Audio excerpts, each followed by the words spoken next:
ayan, kinood ko na lang siya. I-explain ko na lang. So, yung X tsaka y,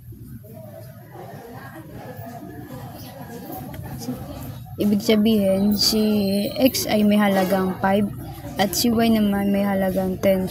So mas malaki si 10 kaysa 5.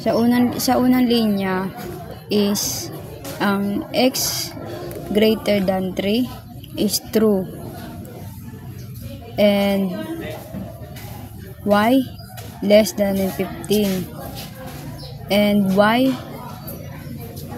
less than 15 is din true.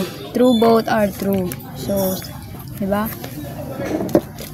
Kung parehas tama, parehas true.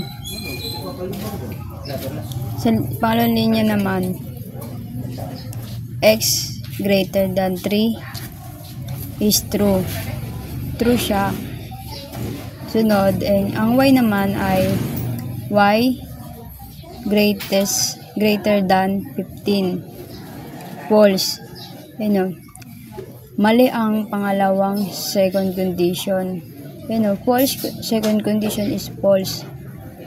So, ang print X greater than 3 is true.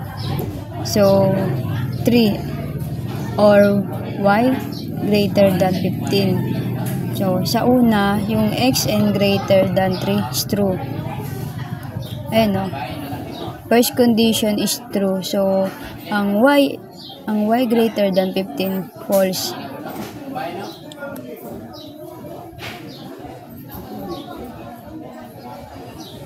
So, sunod naman, print not X and greater than 3.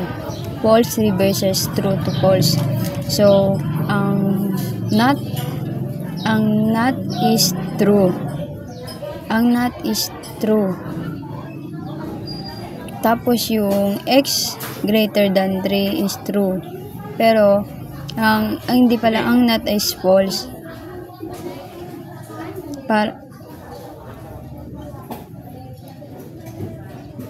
Binaliktad ng not ang resulta, kaya false. Print not. Ganyan din ulit sa pangalawa.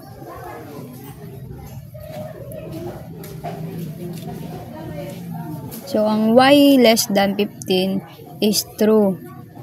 Yung not is false.